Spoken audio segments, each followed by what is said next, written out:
Shalom.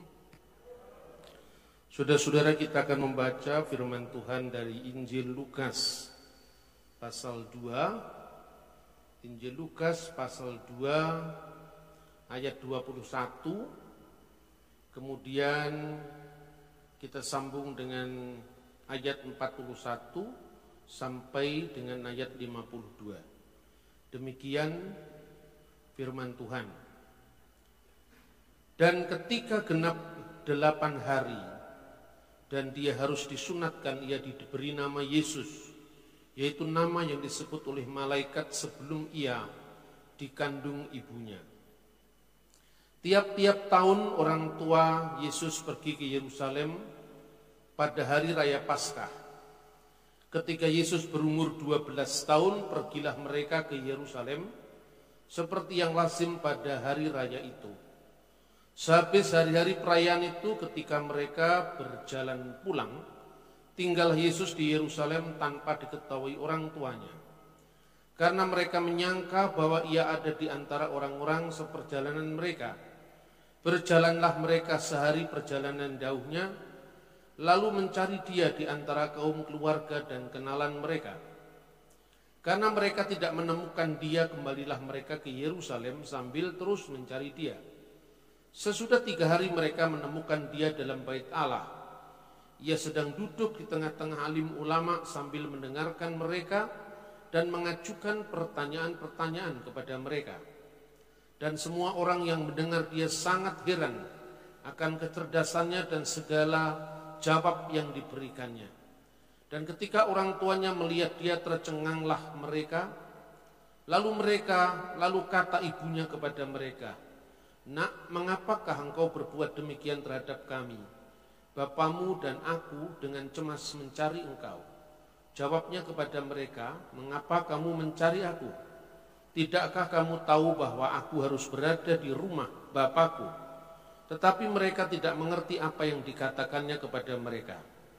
Lalu ia pulang bersama-sama mereka ke Nazaret, dan dia tetap hidup dalam asuhan mereka. Dan ibunya menyimpan semua perkara itu di dalam hatinya. Dan Yesus makin bertambah besar dan bertambah hikmatnya dan besarnya, dan makin dikasih oleh Allah dan manusia. Kita baca satu ayat lagi, Lukas pasal 2 ayat 23. Ketika Yesus memulai pekerjaannya, ia berumur kira-kira 30 tahun. Dan menurut anggapan orang, dia adalah anak Yusuf, anak Eli.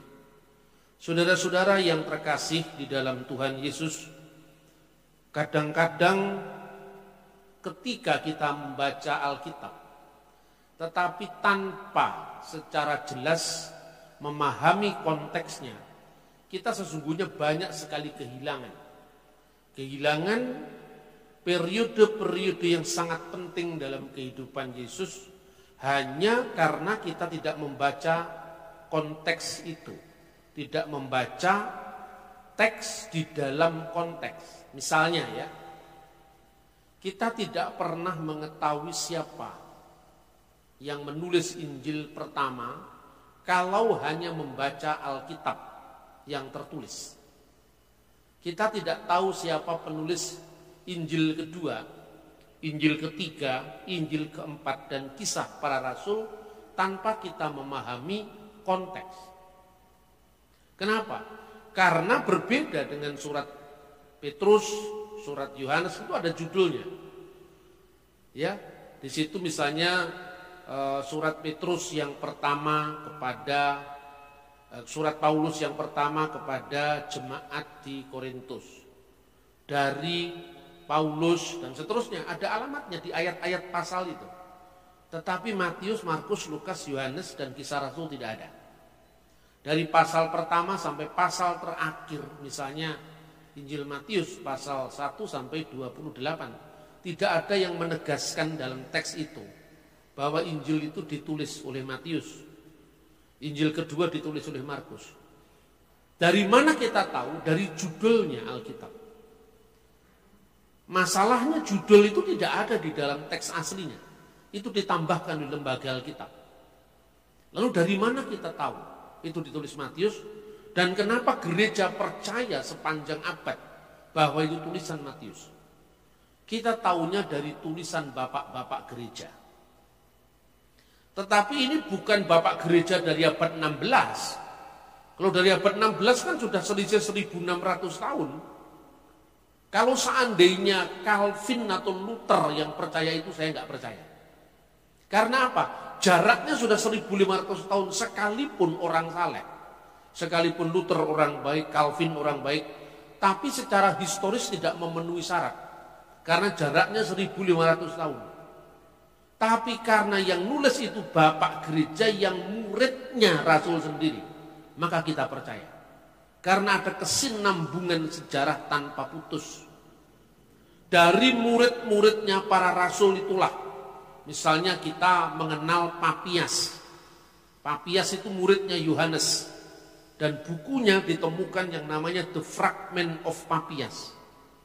Kita bisa mengetahui bahwa para rasul itu siapa yang menulis kitab Perjanjian Baru.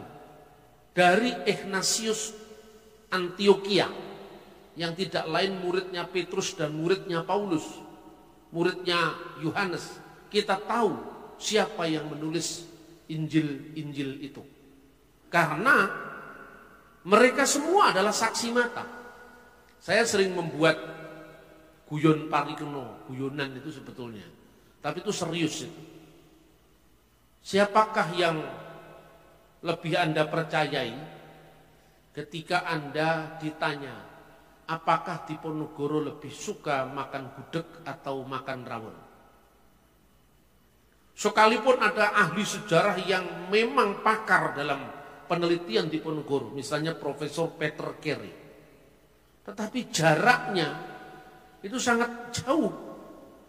Seandainya Anda mendapatkan informasi dari Kiai Mojo atau Sentot Prawirodirjo, pasti semua kita percaya. Karena Sentot Prawirodirjo, Kiai Mojo pernah makan bareng sama Diponegoro. Sementara Peter Carey sekalipun dia sejarawan hebat dari Inggris, tapi dia tidak pernah hidup sejaman dengan Diponegoro. Nah, dengan metode seperti itu, gereja sepanjang abad tidak hanya meyakini, tapi membuktikan bahwa Injil-Injil yang sampai kepada kita itu akurat, itu asli. Bukan sekedar dibuktikan oleh siapa yang menulis menurut catatan muridnya sang penulis sendiri, tetapi juga fragmen-fragmen naskah-naskah asli lengkap sampai kepada kita dengan jarak yang hanya belasan tahun dari masa penulisnya dan naskah tertua yang ditemukannya. Nah, inilah keunggulan kitab suci. Nah, tentu keunggulan semacam ini tidak bisa hanya dikalahkan oleh klaim. Misalnya, Nabi Joseph Smith adalah nabi terakhir. Karena dalam urutan waktu dia baru muncul abad 19. Dan menurut kitab Mormon yang diwahyukan malaikat kepada Joseph Smith, kita tentu tidak percaya karena itu kan klaimnya orang Mormon. Ya kan? Jadi tidak mungkin wahyu terakhir itu mengklaim membatalkan sejarah. Lah kadang-kadang orang beragama itu saking salehnya, maka sering kali berbuat salah. Kesalehan itu yang membuat kita-kita ini sering berbuat salah. Karena apa? Begitu isunya sudah berkaitan dengan agama, wahyu, firman, itu kita tidak berani bantah. Kalau itu di dalam gereja, tidak apa-apa. Tapi kalau itu di luar gereja, siapa yang bisa membedakan antara lalang dengan gandum? Kalau kita tidak memiliki tolok ukur untuk membedakan roh, seperti yang dikatakan dalam Alkitab sendiri. Nah, begitu juga ayat-ayat yang kita baca ini. Yesus kelahirannya diceritakan. Tetapi masa-masa setelah umur 12 tahun itu seolah-olah hilang sampai kira-kira umur 30 tahun. Itulah yang oleh para penulis barat disebut the lost years of Jesus Christ. tahun-tahun kehidupan Yesus yang hilang. Karena Alkitab kenapa tidak mencatat antara Yesus umur 12 tahun sampai umur 30 tahun? Kalau itu penting, kenapa Alkitab melalaikan itu? Nah, pola pikir semacam ini muncul karena memahami sejarah Israel dari sudut pandang orang modern. Nah, termasuk baru-baru ini muncul seorang pelawak ya, namanya Mongol atau siapa itu? Yang orang Manado itu siapa namanya? Yang mengatakan bahwa Yesus umur 12 sampai umur 29 tahun atau sekitar 30-an tidak terdeteksi dalam Alkitab. Beda dengan sejarah Nabi Muhammad, itu sangat jelas katanya. Nah, saya kira ya jangan mengutuk siapa itu namanya? Siapa namanya lupa saya. Mongol jangan mengutuk karena terlepas dari dia membuat kesalahan dalam hal ini, tetapi pengalamannya dia bagaimana dia lepas dari gereja setan, itu kita harus belajar dari sana. Nah, itulah salah satu kejelekan dunia medsos. Ketika seorang membuat satu kesalahan, segala macam yang baik dari dia kita hapus. Itu yang namanya hantam kromoisme. Saya harus mengatakan, seumpama saya disuruh dan ditanya bagaimana melayani orang-orang dari gereja setan, mungkin saya tidak tahu sebanyak pengetahuan dia tentang satanic church itu. Karena dia pernah menjadi pengikutnya. Sampai kemudian dia punya pengalaman bagaimana dia bertobat lepas dari jeratan gereja Mormon, gereja setan itu. Saya tidak punya pengalaman itu. Tetapi kesalahan dia jangan mengomentari hal yang dia tidak pahami. Apalagi memasuki agama lain. Lalu orang-orang Kristen pada emosi ya, karena seolah-olah Yesus itu sejarahnya tidak jelas, tidak sejelas sejarahnya Nabi Muhammad. Itu kira-kira seperti itu. Saya sendiri melihat ini kenapa kok jadi rame seperti ini, gaduh seperti ini. Kalau misalnya Mongol itu salah, ya cukup saja diberi koreksian tanpa harus misalnya memberikan judul-judul yang bombastis, nama saya lagi yang disebut. Bambang Nursena mengkoreksi dan bahasanya seolah-olah mengadu saya sama beliau, dan itu salah. Manusia itu tidak ada yang sempurna, saudara-saudara. Kalau dia punya pengetahuan baik di satu pihak, tentu dalam pengetahuan yang lain dia kurang, itu ya kita yang harus membenarkan. Tapi tidak usah harus diadili di medsos seperti itu. Itu kan membuat gaduh dan akhirnya persekutuan tubuh Kristus akan terganggu. Karena pihak lain di luar Kristen memanfaatkan itu untuk menyerang seolah-olah iman Kristen itu tidak jelas. Gitu loh kira-kira. Makanya bertanggung jawablah menggunakan medsos. Jangan malah itu menjadi sarana setan untuk mengadu domba umat Kristen sendiri. Nah, kenapa antara umur 12 tahun sampai umur 30 tahun nggak dicatat dalam Alkitab? Ketika terjadinya penemuan laut mati, the Dead Sea Scrolls, ada seorang penulis, tapi itu juga bukan seorang ahli tentang naskah Qumran. Dengan caranya sendiri dia mereka-reka bahwa 18 tahun kehidupan Yesus yang hilang itu, penulis itu namanya Charles Potter. Dia memberi judul The Lost Years of Jesus. Tahun-tahun kehidupan yang hilang dari Yesus ternyata sudah ditemukan di paguyuban Esseni di Qumran, Laut Mati, Israel, yang naskah-naskahnya ditemukan sekarang. Nah, padahal naskah-naskah yang ditemukan di sana itu naskah Alkitab. Terus apa hubungannya dengan itu? Pun naskah Alkitab sebelum Perjanjian Baru. Itu kan zaman Perjanjian Lama itu. Ya, setelah kerajaan Israel itu merdeka di bawah dinasti Makabi atau dinasti Hasmonaim mengalahkan Raja Seleukid dari Syria yang namanya Antiochus Epiphanes IV yang menajiskan bait Allah. antara tanggal 25 bulan Kislev tahun 167 sebelum Masehi diadakan penajisan bait Allah itu, ya, darah babi dikorbankan di bait suci, patungnya Zeus juga dipasang di sana. Orang Yahudi dilarang untuk melakukan brit milah, sunat. Anak-anaknya tidak boleh disunatkan di situ. Maka membangkitkan perlawanan dari keluarga anak-anak Imam Matatias yang dikenal oleh umum sebagai keluarga Makabe. Ya, Makabe itu sebenarnya singkatan Mika Moka Baelim Adunai, siapakah yang seperti engkau di antara para ilah, ya Tuhan. Jadi Mika Moka Baelim Adunai disingkat Makabe. Nah, dinasti Makabe itu kemudian memenangkan peperangan sama penguasa pagan dari Syria itu.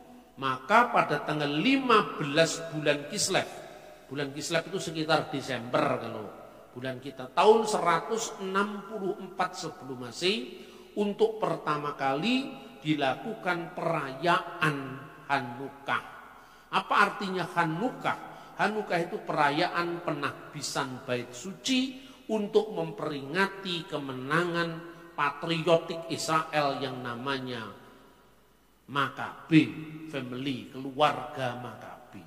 Makanya kalau Anda pergi ke Israel sekarang ini, selain ada kaki dian bercabang 7, ada kaki dian bercabang 9. Kaki dian bercabang 7 itu adanya dalam kitab Perjanjian Lama, namanya menorah. Tapi kaki dian bercabang 9 tidak ada dalam Perjanjian Lama. Karena terjadi peristiwa itu antara Perjanjian Baru dan Perjanjian Lama. Di kekosongan periode inilah dikenal peristiwa Makabe. Dan itulah yang dicatat dalam kitab 1 dan 2 Makabe yang dibaca oleh orang-orang Katolik. Di kalangan orang-orang Protestan itu disebut sebagai intertestamental books. Di kalangan orang Katolik, orang Ortodok itu disebut sebagai Deuterokanonika atau kanon kedua. Itu sejarah, ya. Orang Kristen Protestan tidak mengakuinya sebagai kanon, tapi menghormatinya sebagai devotional book, buku yang membangun. Orang Katolik mengakui sebagai kanon, tapi ditempatkan sebagai kanon kedua setelah kanon pertama, yaitu 39 kitab Perjanjian Lama. Lah gini aja Kristen Protestan sama Kristen Katolik juga rame. Padahal ini soal sejarah. Makanya saya selalu mengatakan, hilangkan mental sektarian dalam gereja. Kitab-kitab Makabe itu buku-buku sejarah. Kenapa harus dimusuhi hanya karena beda antara Katolik sama Protestan? Nah, peristiwa Makabe ini juga diperingati oleh Yesus. Ketika Anda membaca misalnya kitab Injil Yohanes pasal 8 pasal 10 ayat 22, yaitu Yesus memperingati penahbisan bait suci, yaitu pada saat musim dingin. Nah, kenapa kaki diannya bercabang 9? Karena pada saat mereka melakukan perayaan itu, kemungkinan tentara-tentara Antiochus itu masih berkeliling di sekitar Yerusalem yang tidak semuanya atau belum semuanya bisa dikuasai oleh pasukan Makabe. Maka minyak zaitun yang digunakan untuk menyalakan menorah itu hanya untuk sehari. Tapi mereka mungkin tidak bisa mendatangkan minyak itu dari luar Yerusalem, karena tentara Antiochus Epiphanes itu masih menguasai daerah-daerah di luar Yerusalem. Tetapi karena mujizat dari Tuhan, menorah itu kan ada 7. Tapi biasanya perayaan Yahudi itu hari terakhir dinamakan Shemoneh Esrei. Shemoneh Esrei, hari terakhir perayaan. Biasanya hari terakhir perayaan itu hari ke-8. Makanya 8 hari perayaan, ya, 8 hari perayaan itu hanya 1 hari minyak zaitunnya. Tapi karena mujizat bisa tahan 8 hari, menorah itu selalu menyala. Lalu mereka berefleksi, dari mana sumber dari nyala minyak zaitun itu. Makanya dia mengatakan itu pasti pertolongan dari Tuhan Allah Israel. Maka 4 yang di kanan, 4 yang di kiri, ada kaki Dian, yang di tengah itu menonjol lebih tinggi, itu namanya Samas. Nah sampai hari ini orang Yahudi memperingati itu. Kalau Anda datang ke Israel kira-kira bulan Desember, itu biasanya lilin-lilin menorah, biasanya berdampingan dengan lilin-lilin Natal, lilin-lilin Hanukkah, lilin-lilin Hanukkah berdampingan dengan terang dari cahaya pohon Natal.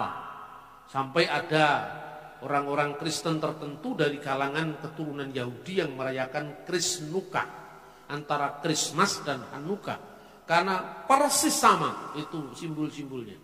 Dan menurut data gereja kuno, Yesus dilahirkan pada perayaan Hanukkah. Itu data kira-kira dari tahun 189 Masehi. Jadi kekristenan itu memiliki sejarah yang sangat kuat. Kalau yang seperti ini kita tidak pernah baca, makanya kemudian banyak orang bingung, di mana Yesus umur 12 tahun sampai umur 30 tahun kok tidak terdeteksi dalam Alkitab, gitu kan? Nah, dari mana kita tahu sumbernya? Saya itu memberi ceramah seperti ini udah kira-kira ya sekitar awal tahun 2000-an ketika saya menulis buku yang berjudul Menuju Dialog Teologis Kristen Islam. Jadi jauh sebelumnya Pak Mongol itu bikin statement yang digoreng sama orang-orang di luar Kristen untuk menyerang kekristenan. Ketika saya menulis buku Menuju Dialog Teologis Kristen Islam, yang diberi wacana mitra atau semacam pengantar catatan oleh Profesor Dr. Kiai Haji Said Agil Sirot. Jadi saya itu nulis buku kayak buku-buku begini nih ya.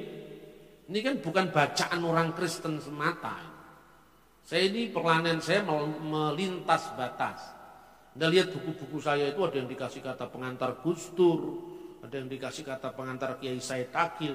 Nah padahal ketika itu saya nulis tentang iman Kristen, saya nulis tentang keilahian Yesus, saya menulis tentang Trinitas. Karena pola saya merayakan perbedaan. Orang tidak menerima yang saya sampaikan, saya hormati. Tapi kalau menerima ya puji Tuhan kan gitu kan. Kita kan tidak pernah diajar Tuhan untuk meneror dan memaksa orang. Karena ada pilihan bebas setiap orang untuk memahami dan mengerti kebenaran. Ini salah satu tulisan saya yang judulnya Jejak Juang Trah Sunan Tembayat. Ini sebenarnya buku masuknya Islam ke Tanah Jawa yang saya tulis.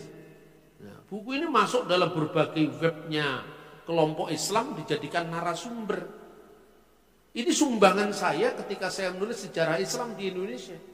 Saya tidak merasa berjasa untuk itu, tidak, tapi karena bagian dari sejarah bangsa saya harus menulis sesuai dengan talent yang Tuhan berikan kepada saya.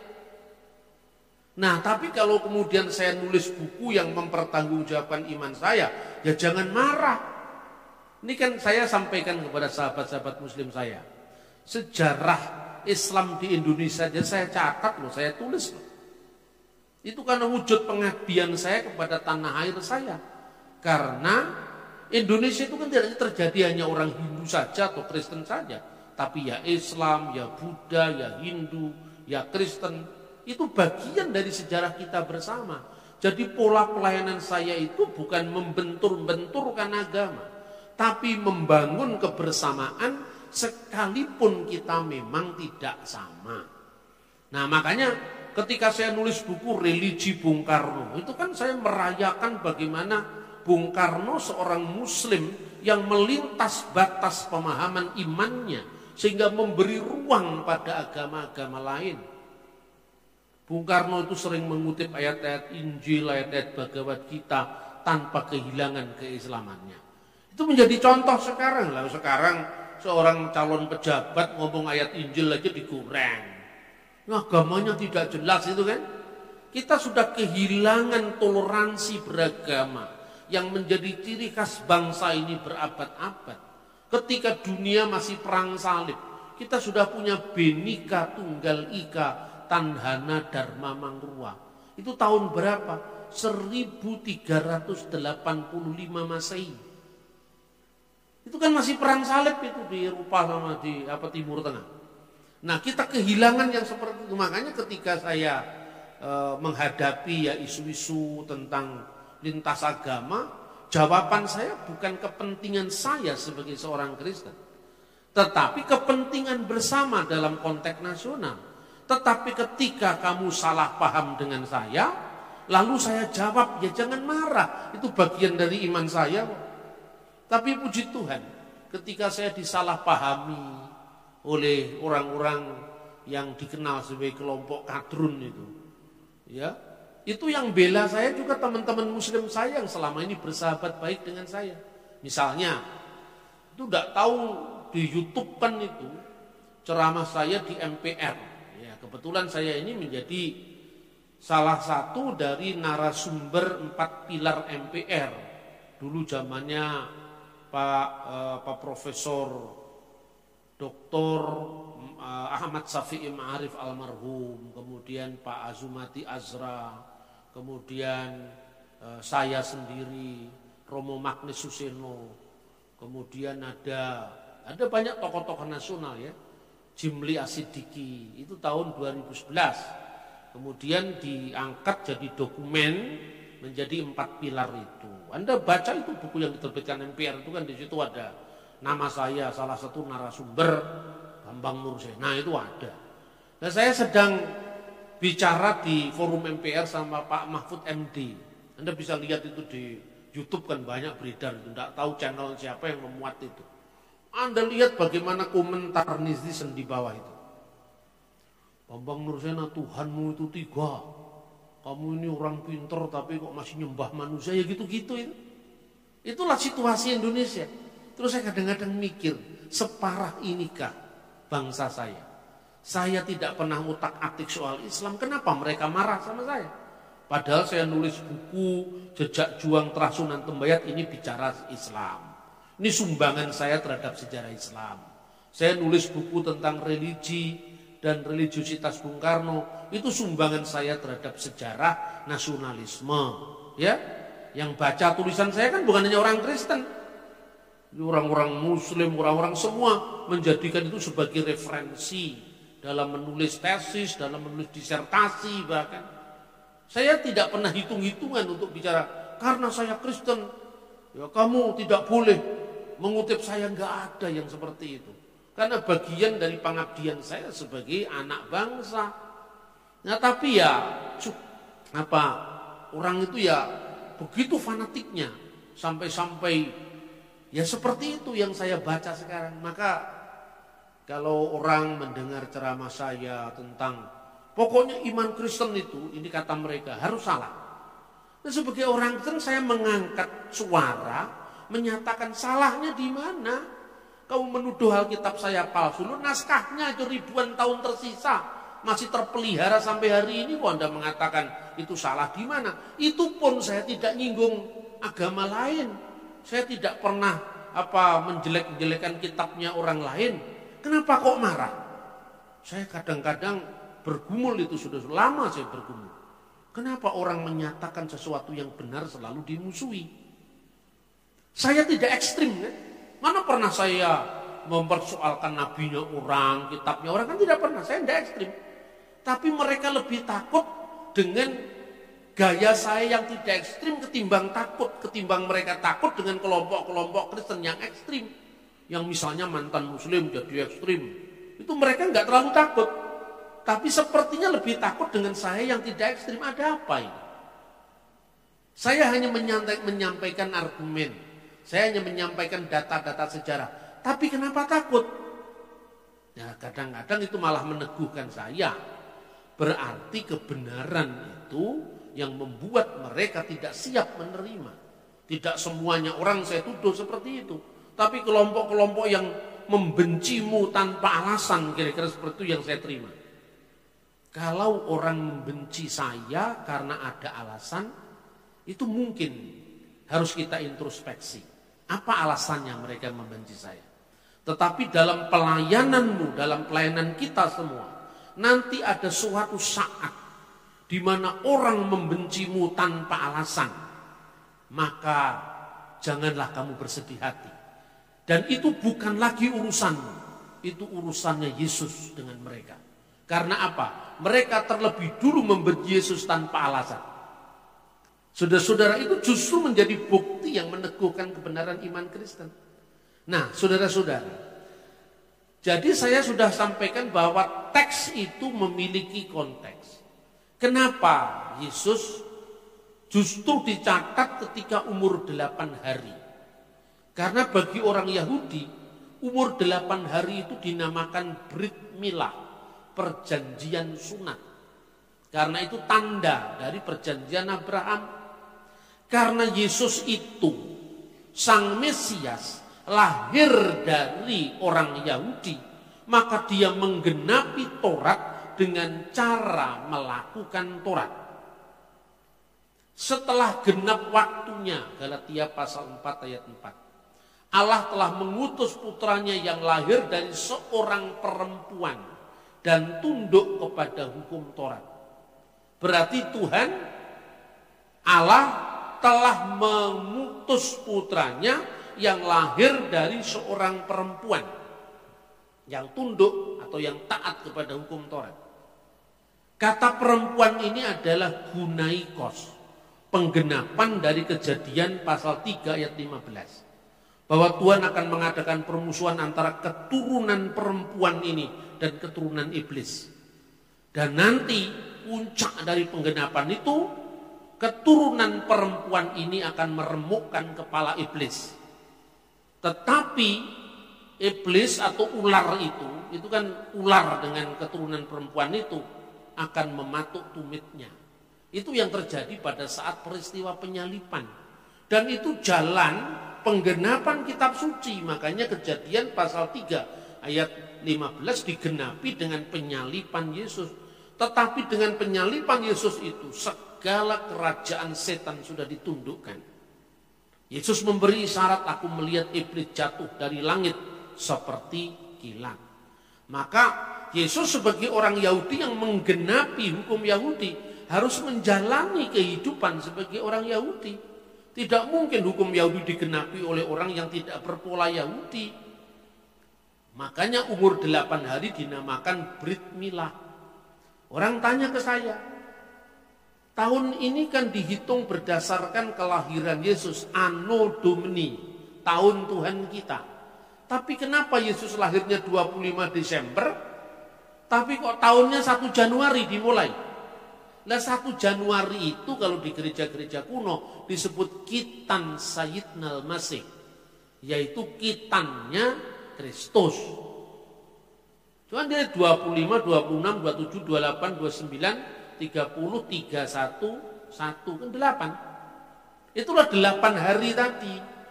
Ini tercatat dalam dokumen-dokumen gereja kuno. Misalnya di Daskalia Apostolorum yang ditulis tahun 189 Masehi. Nah begitu juga, kenapa baru umur 12 tahun? Karena umur 12 tahun itu namanya bar miswah. Pada abad pertama itu 12 tahun. Kemudian ketika orang Yahudi melakukan reformasi agama, sejak runtuhnya bait suci yang kedua, tahun 70 Masehi tanggal 5 Agustus, ya, seorang rabi Yahudi yang sangat terkenal namanya Yohanan ben Zakkai meminta kepada pemerintah Roma agar diizinkan memiliki satu tempat untuk meneruskan eksistensi agama Yahudi, lalu diberikanlah kota Yamnia. Disinilah kota Yamnia itu dekatnya Tel Aviv sekarang. Eksistensi Yudaisme itu dilanjutkan sampai hari ini. Jadi Yudaisme modern itu dimulai di abad kedua. Makanya Yahudi sekarang tidak ada lagi upacara penebusan dosa dengan korban binatang. Karena bait Allah sudah tidak ada lagi. Tidak ada korban ukupan di bait suci. Karena tidak ada bait Allah lagi. Justru korban ukupan di bait suci itu dilanjutkan oleh gereja ortodoks. Makanya di gereja ortodoks setiap kali ibadah itu kan ada ukupan. Ya, itu sebenarnya upacara dari bait suci. Sementara ibadah di gereja Protestan itu meneruskan ibadah sinagogi yang tanpa ukupan, tanpa korban, pusatnya pada firman. Gitu loh saudara-saudara. Nah jadi kemudian orang Yahudi membukukan kembali apa yang sesungguhnya dilakukan oleh leluhur nenek moyang mereka selama berabad-abad. Itulah yang dikenal dengan Torah CBLP, Torah lisan. Selain Torah tertulis, Torah itu Torat. Ya mulai dari Sefer Bereshit, Sefer Elesemot, Sefer Vayikra, Sefer Bemidbar sampai Sefer Elehadivarim. Kejadian, Keluaran, Imamat, Bilangan, Ulangan. Itu disebut Torah Sebiktav, Torah yang tertulis. Selain itu ada Torah yang tidak tertulis, itu yang akhirnya dibukukan oleh para rabi. Nah dari situlah kita bisa melihat tradisi Yahudi dari zaman ke zaman. Karena Yesus itu orang Yahudi, otomatis ada paralel antara kehidupan Yesus yang dicatat dalam kitab Injil dengan kebudayaan bangsanya sendiri, yaitu bangsa Yahudi.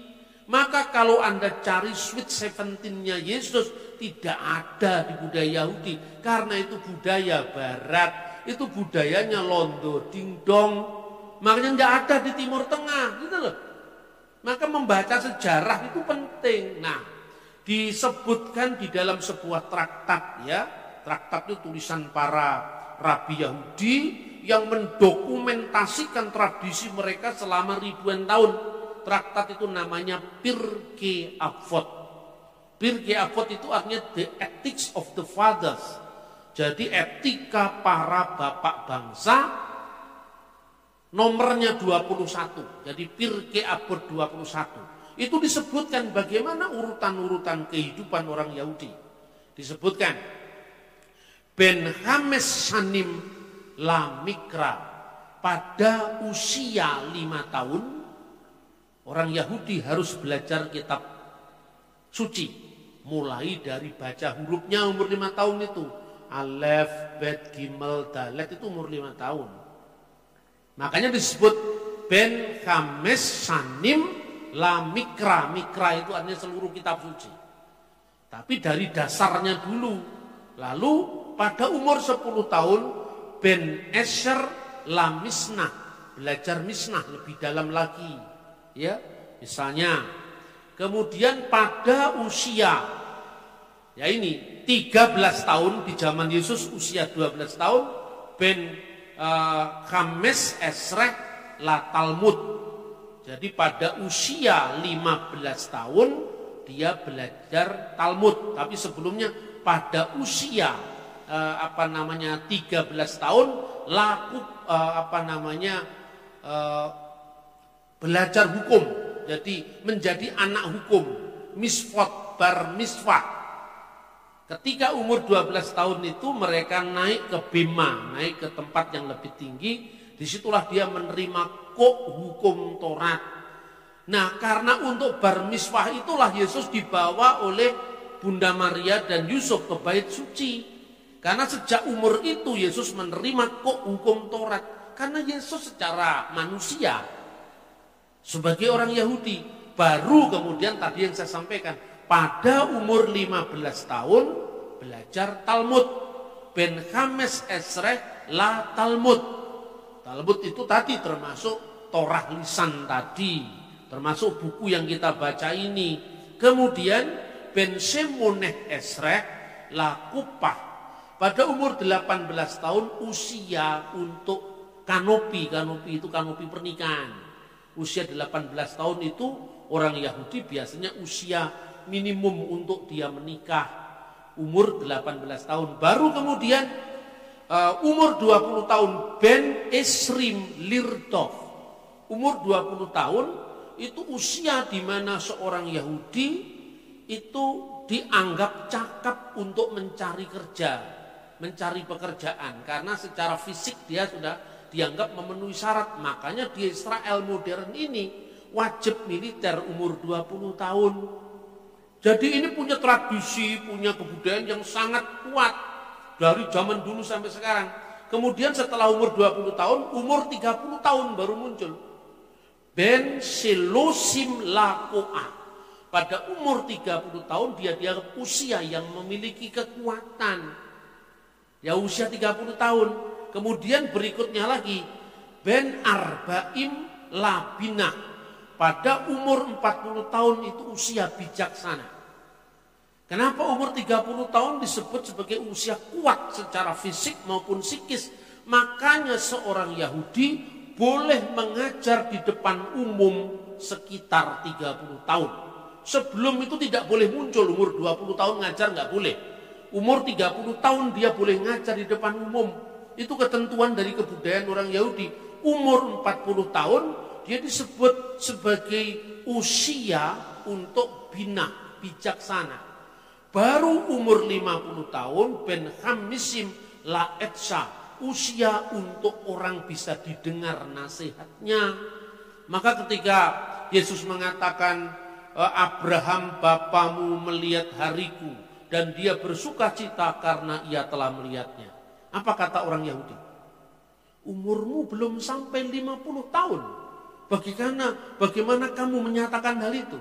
Kenapa? Kamu belum usia 50 tahun yang layak didengar nasihatmu karena usiamu baru 30-an tahun. Bagaimana kamu mengatakan hal itu? Itu karena memang ada dokumennya di mana orang Yahudi itu boleh memberi nasihat, didengar fatwanya, didengar petuanya ketika umur 30 tahun. Makanya ketika sensus bangsa Israel di padang gurun di kitab Bilangan, ambillah anak-anak antara usia 30 tahun sampai 50 tahun bertugas di kemah suci, ya kan? Karena apa? Itu ada usia-usia yang sudah dijadikan patokan oleh orang Yahudi dari abad ke abad, mulai dari zaman Musa sampai hari ini. Makanya tidak perlu tahu Sweet 17 Yesus di mana. Itu bukan budaya orang Yahudi. Lah ini kan salah kan? Wah, kelihatannya dia hanya Alkitab. Tapi keliru karena membaca Alkitab menurut kebudayaan orang Barat, menurut kebudayaan drama Korea. Akhirnya keliru semua karena apa? Yesus bukan orang Korea, Yesus bukan orang Jawa, Yesus bukan orang Barat, ya kan? Nah, nanti ulah seneng-seneng pada drama Korea. Alkitab dimaknai sebagai budaya Korea, itu kan keliru.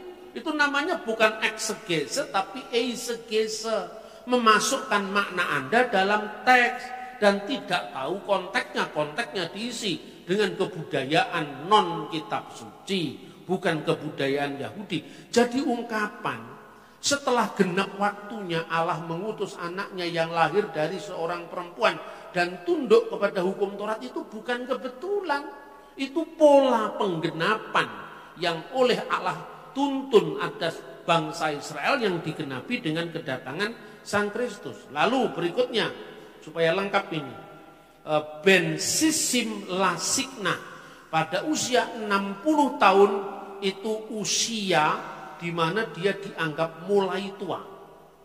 Jadi kalau saya ini belum 60 tahun itu belum tua. Nanti kalau sudah 60 tahun siknah itu usia kematangan orang tua.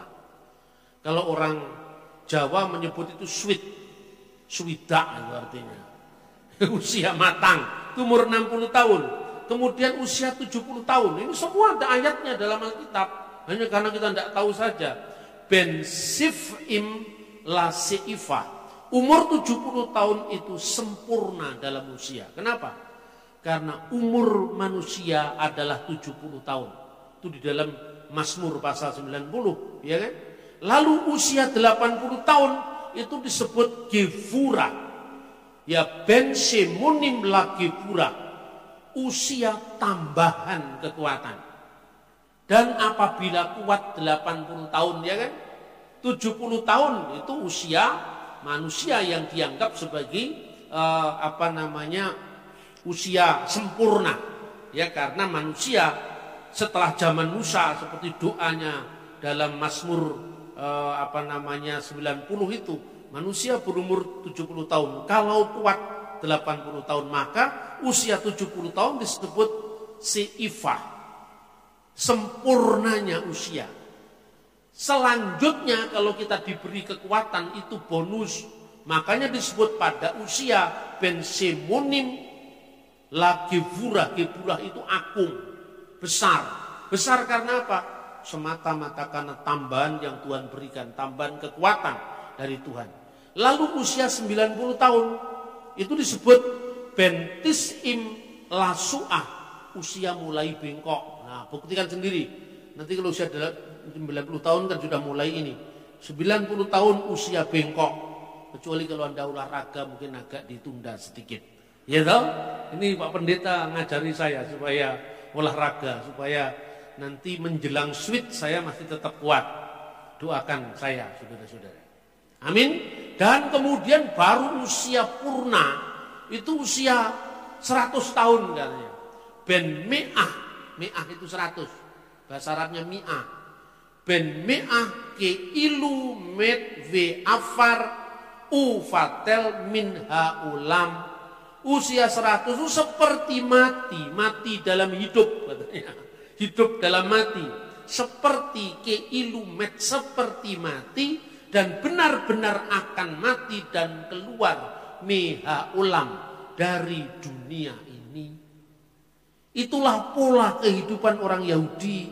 Dokumennya mana katanya? Pak Bambang itu ngarang-ngarang, Pak Bambang itu halu. Bukan halu, kalau saya halu, bukan halu. Ada dokumennya loh, saya itu kadang-kadang juga bingung ya. Saya nggak ngerti ini gimana. Saya setiap kali ngaji Alkitab, orang tanya kepada saya, kenapa kok ngaji Pak? Ngaji kan Islam. Siapa bilang ngaji itu Islam? Anda baca sejarah Nusantara.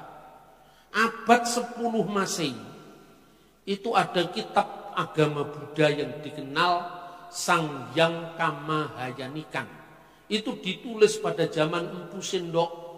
Dalam kitab yang namanya Sangyang Kamahayanikan, itu kata ngaji sudah dipakai. Angaji tarka. Artinya angaji tarka, mengkaji kitab-kitab semedi agama Buddha.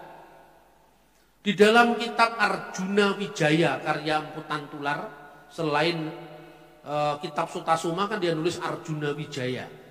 Itu dikenal guru pengajian. Guru pengajian. Dari kata aji, aji itu berharga.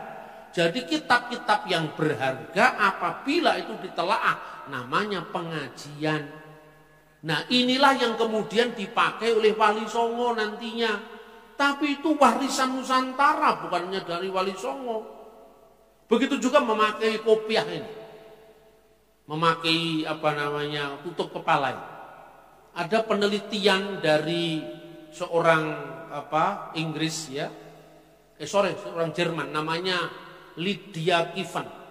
Dia menulis buku manusia bertopi di candi-candi di zaman Majapahit. Itu hasil penelitian. Dia menekuni, memotret candi-candi, dicocokkan dengan data sejarah sejaman. Kemudian muncul dalam candi Penataran, candi Sukuh, candi Surawana. Itu ada pertapa-pertapa yang selalu memakai topi. Rupanya itu bagi ciri khas seorang rohaniwan. Selain biku ada bikuni yang topinya kotak seperti peci atau kopiah itu. Itu loh ceritanya.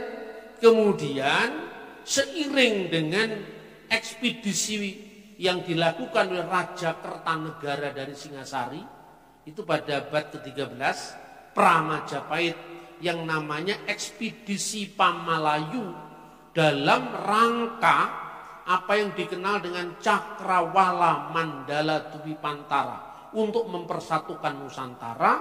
Maka budaya Keraton Majapahit itu dibawa keluar sampai ke wilayah Champa, Myanmar, Thailand Selatan. Maka cerita Panji itu muncul tidak hanya di zaman Majapahit di Jawa, tapi juga di Thailand Selatan, di Patani, di wilayah-wilayah termasuk apa yang namanya Malaysia sekarang, Kelantan. Nah bersamaan dengan munculnya cerita-cerita Panji dengan segala aksesorisnya itu, maka budaya kopiah atau topi menyebar di wilayah kebudayaan Melayu. Hanya bedanya semakin jauh dari Majapahit penggunaannya kadang-kadang tumpang tindih. Topi yang sekarang dipakai sebagai peci atau kopiah itu sesungguhnya pakaian bikuni di zaman Majapahit. Sementara kalau laki-laki itu agak bulat begini kayak topinya gereja ortodoks itu, seperti itu. Kalau sekarang. Nah kemudian menyebar kemana-mana. Setelah menyebar kemana-mana, pada awal kemerdekaan Indonesia, setiap daerah itu memiliki ciri khas. Jadi penggunaan kopiah ini bukan hanya budaya Melayu. Opung-opung kita di Batak itu selalu memakai kopiah begini kalau di desa-desa, karena itu budaya Nusantara. Bung Karno pada saat studi di HBS di Surabaya, kemudian studi di Bandung yang sekarang jadi ITB itu masih memakai belangkon. Karena Bung Karno itu anak seorang priyayi Jawa, anaknya Raden Sukemi. Ya itu kan masih darah priyayi Bung Karno itu. Lalu dia dalam perjalanan bangsa mencari identitas Indonesia, bukan hanya identitasnya kaum priyayi Jawa dengan belangkon dan batiknya. Ini batiknya kalau yang begini itu ciri khasnya kaum priyayi. Kalau batiknya rakyat lebih sederhana, itu batik itu ada maknanya itu. Maka Bung Karno mencari simbol yang bisa lebih merakyat, yang dikenal di semua daerah di Indonesia. Akhirnya Bung Karno memakai topi yang disebut peci Soekarno. Jadi itu menjadi simbol nasionalisme, bukan sekedar kopiahnya kiai. Ya, kadang-kadang orang-orang yang non-Islam itu malas mengurus hak cipta. Akhirnya hak ciptanya dipakai oleh lokal Islam, yang lain tidak kebagian. Padahal tokoh-tokoh kita itu dulu namanya bukan pendeta. Itu namanya kiai, Kiai Sadra, Kiai Tunggul Wulung, Kiai Paulus Tosari. Kiai itu Jawa, bukan Islam. Makanya Anda nyebrang di luar Jawa sudah tidak ada kiai, yang ada tuan guru haji di Sumbawa, di Lombok, ya toh. Ke Arab sana beduk ndak ada, kopiah ndak ada, karena itu ciri khas Nusantara. Betapa pentingnya budaya ini di dalam konteks iman. Karena itu melalui apa yang disebut di dalam tahapan-tahapan umur orang Yahudi, itulah kita bisa memahami kehidupan Kristus. Karena justru setelah genap waktunya, Allah telah mengutus anaknya yang lahir dari seorang perempuan dan tunduk kepada hukum Taurat. Jadi Yesus menggenapi itu. Paham saudara-saudara? Nanti berikutnya akan saya teruskan. Kenapa di gereja ada dua tradisi? Ya, apakah Trinitas itu yang karena tidak ada judulnya di Alkitab itu salah? Lalu bagaimana kehidupan gereja mula-mula? Agar kita ini tidak hanya dari Alkitab di abad pertama langsung lompat di Luther abad 16. Akibatnya apa? Karena kekosongan yang nggak terisi sejarahnya, demit-demit lebih rajin mengisi itu. Lalu nuduh-nuduh Yesus baru jadi Tuhan tahun 325 itu karena karya demit-demit itu. Yang karena apa? Karena kita tidak setia pada warisan sejarah kita, maka diisi oleh orang lain. Kiranya kesinambungan sejarah kitab suci, para rasul, muridnya para rasul, murid dari muridnya para rasul, itu menjadi bukti bahwa firman Allah sungguh ya dan amin. Tuhan memberkati kita. Shalom alaikum b'shem Hamashiach. Amin.